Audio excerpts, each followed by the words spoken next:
10 € offerts. Et votre premier pari remboursé en cash. Avec le lien en description et le code promo JDR10.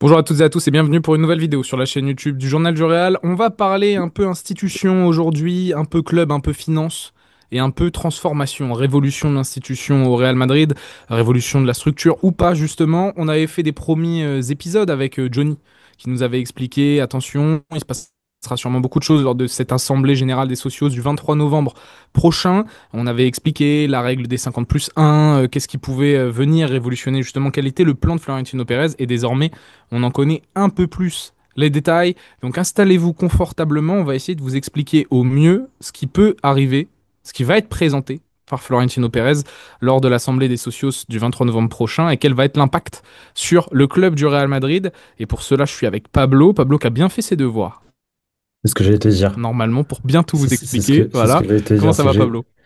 Ça va très bien, j'ai bien fait mes devoirs. Par contre, j'ai pas appris par cœur. Donc je vais réciter. Je vais lire, réciter.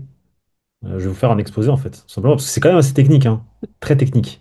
Ouais, Très technique. exactement. Pour des Donc, si personnes vous aimez lambda encore comme une fois nous, ce genre, compliqué.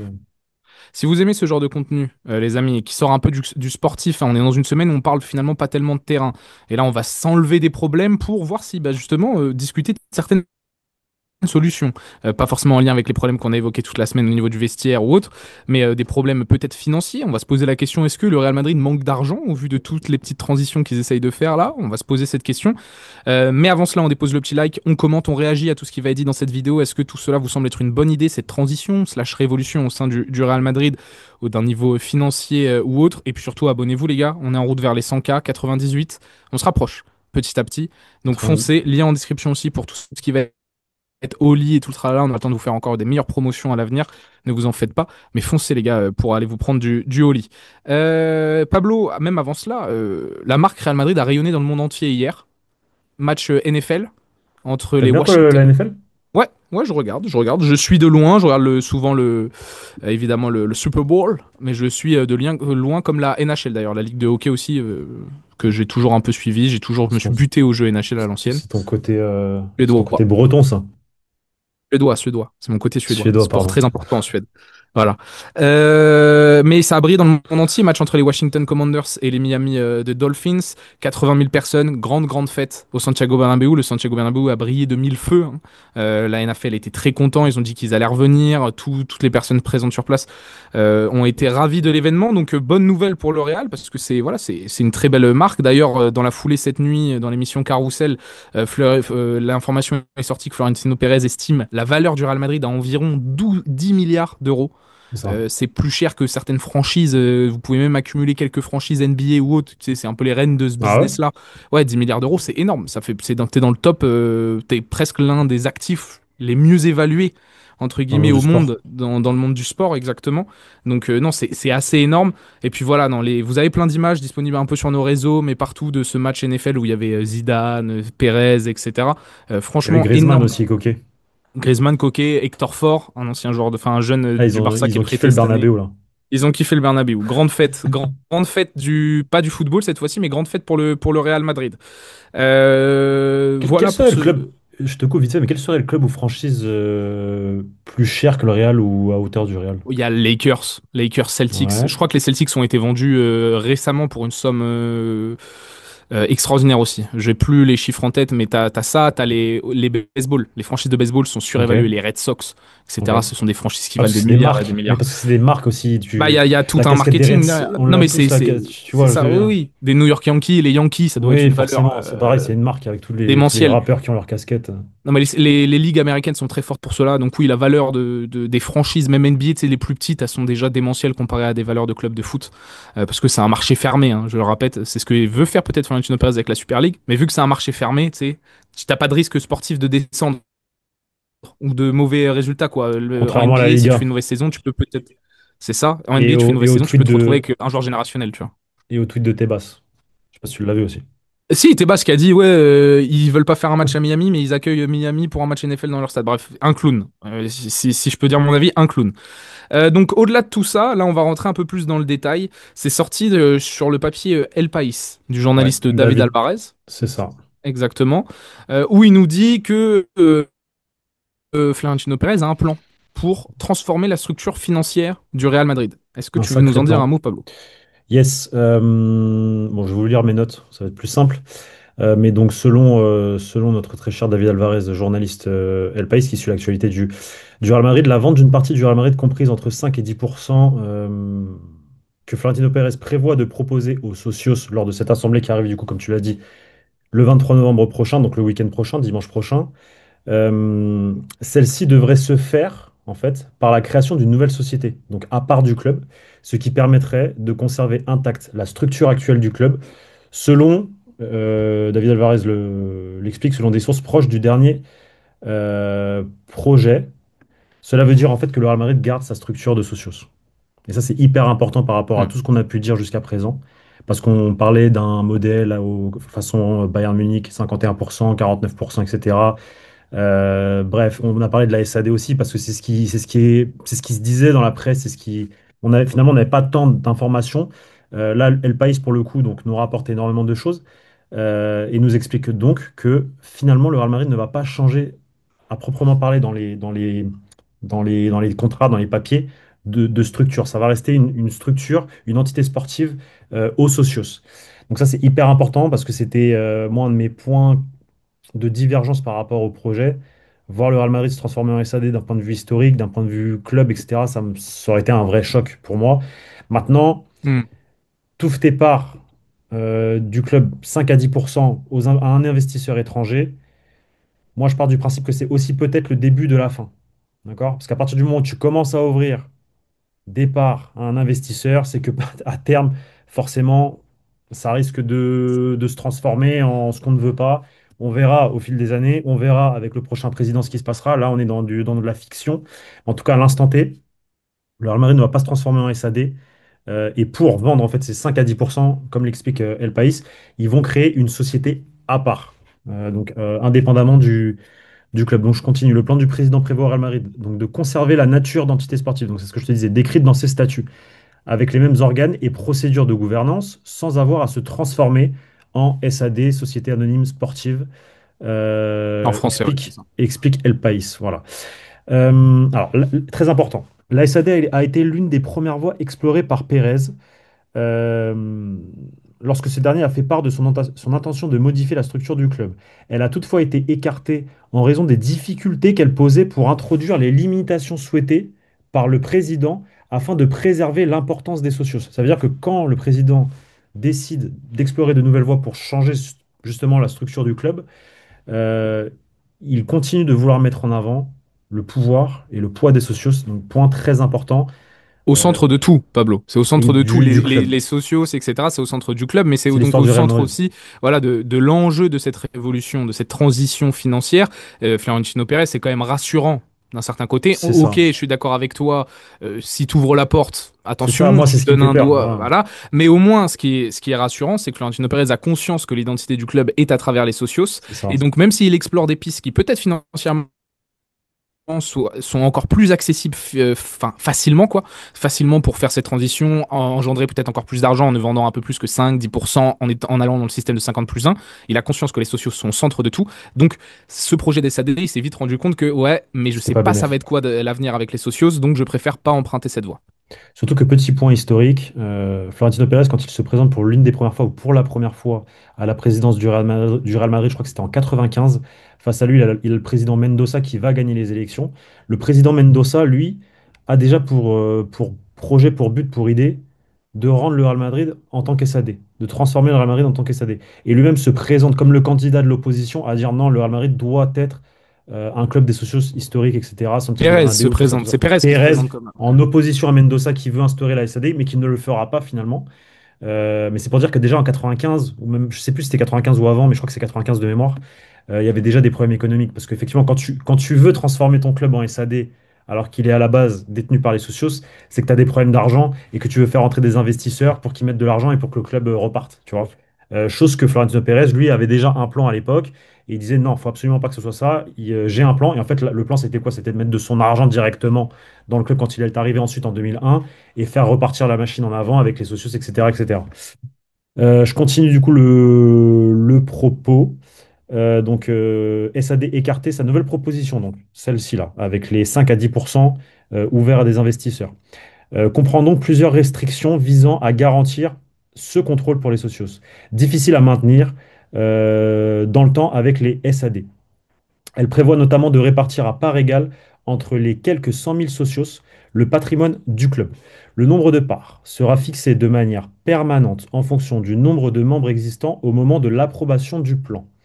Lors de l'Assemblée de l'année dernière, Pérez avait indiqué notamment qu'il y avait à l'instant T 95 612 socios.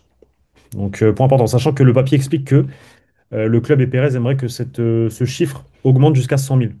C'est-à-dire qu'il aimerait atteindre un chiffre tout rond de 100 000, donc ouvrir des places supplémentaires à de nouveaux socios. Le papier explique que quand il dit à de nouveaux socios, il faut que ce soit absolument des fils ou des petits-fils de socios actuels. Tac, tac, tac. L'idée est que même si le nombre de socios augmente, ce qui ne peut se produire que par l'incorporation d'enfants ou de petits-enfants de ces mêmes socios, le nombre de parts ne varie pas. Mhm. Il s'agit d'une des garanties du plan qui vise à contrecarrer ce que peut provoquer une SAD, soit empêcher des échanges, des augmentations de capital par des sociétés externes, provoquant à terme que le pouvoir des socios diminue. Ces Grosso fameuses modo, parts. Ouais, vas-y, vas-y, je vas-y, vas-y, synthétise, explique. mais chaque socios va recevoir une action Une part, une action. sans possibilité d'en posséder plus. C'est ça C'est aussi, c'est ça. qu'ils vont tous en avoir une. Et ces actions Alors ça pourront va être être un point. achetées ou revendues uniquement entre socios. Et là va être l'un des points d'éclaircissement qu'on va devoir.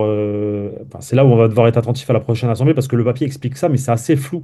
Parce que là, on est en train de dire que chaque socios va avoir une seule part et ne peut pas cumuler plus de parts, mais qu'entre eux, ils peuvent s'échanger des parts Ouais.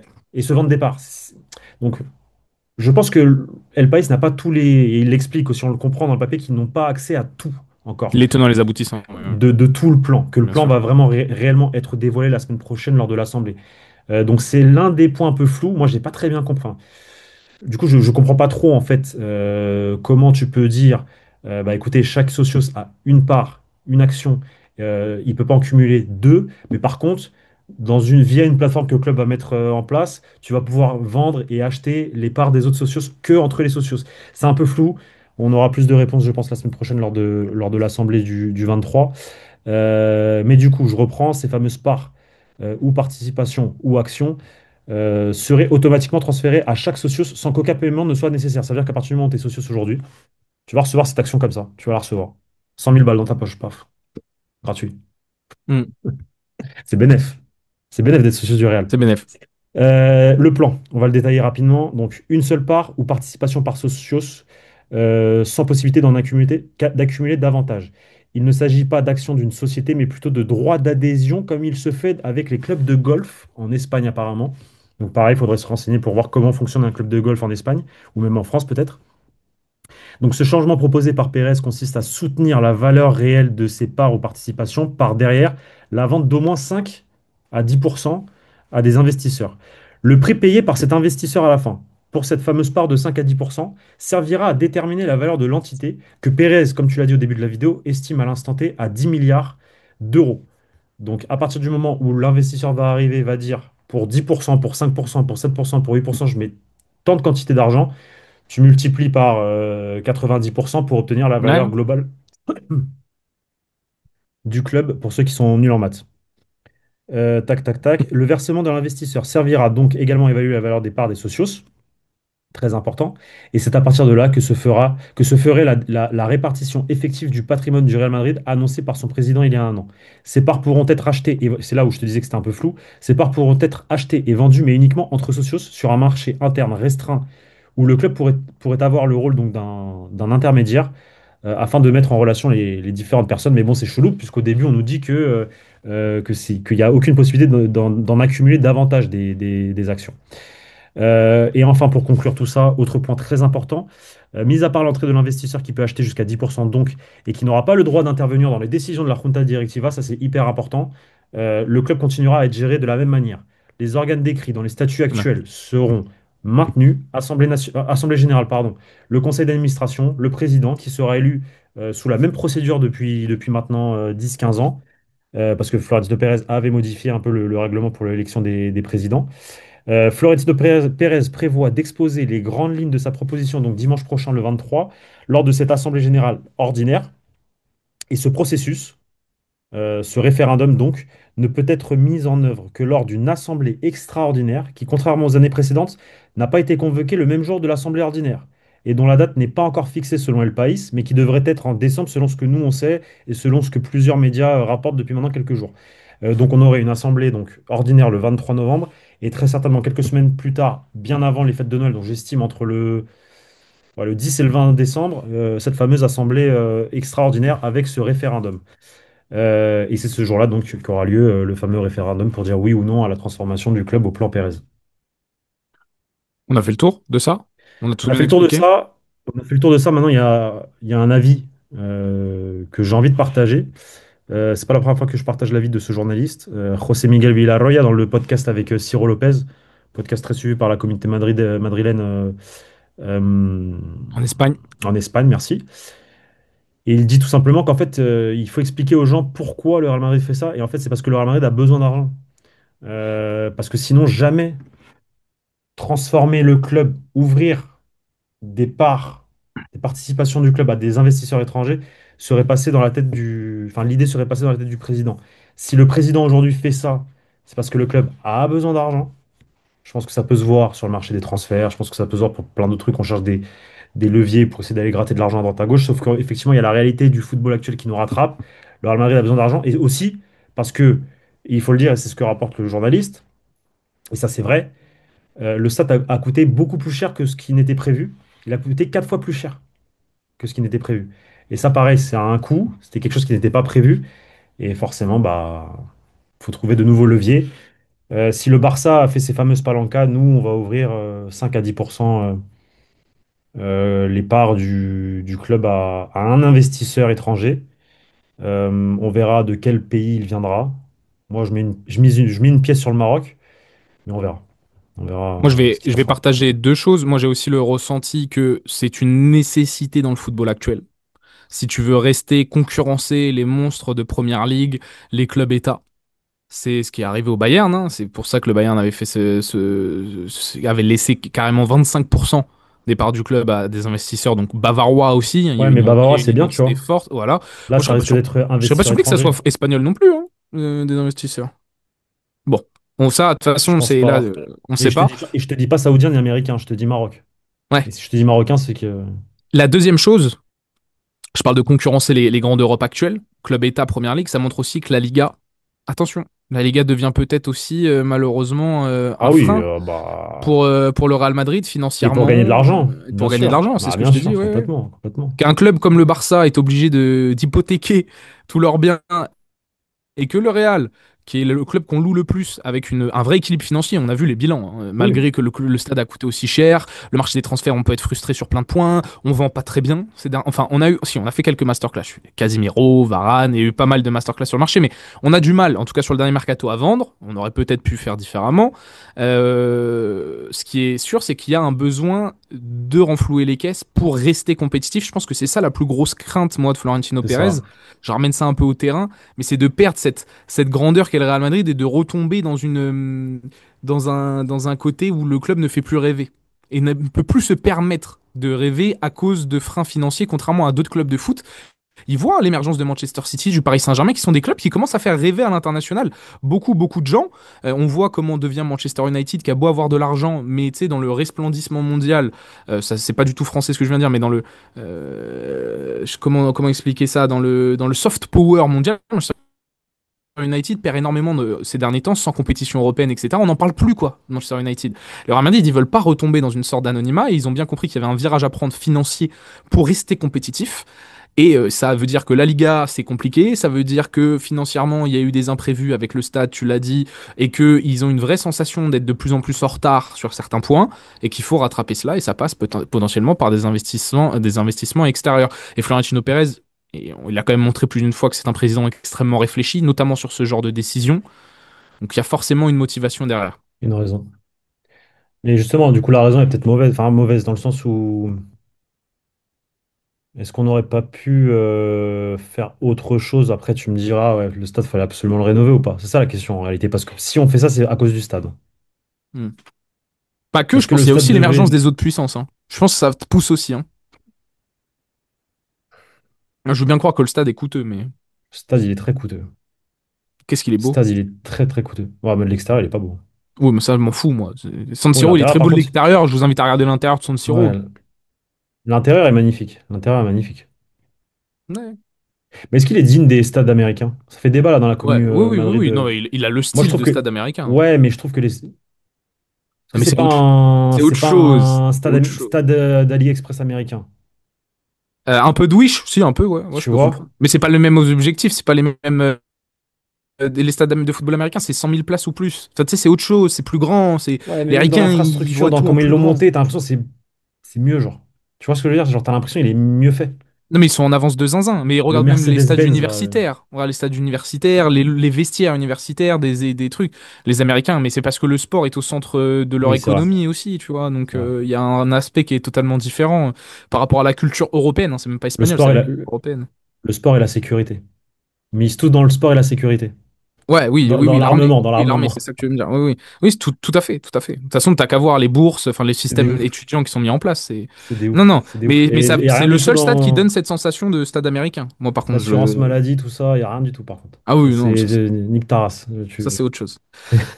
On a tout dit. Je pense qu'on a Ouais, essayé d'être le plus clair possible. Dites-nous en commentaire si vous avez compris un peu les enjeux. De tous les cas, dimanche prochain, 23 novembre, Assemblée Générale des Socios. On sera sur le dossier. On essaiera de vous expliquer au mieux tout ce qui se passe, tout le projet encore plus en détail, parce qu'il va être présenté à ce moment-là par Florentino Pérez. Ce qui est sûr, c'est qu'il va y avoir du mouvement au Real Madrid hors des terrains, sur le terrain. Cette fin d'année s'annonce extrêmement agitée pour le club merengue.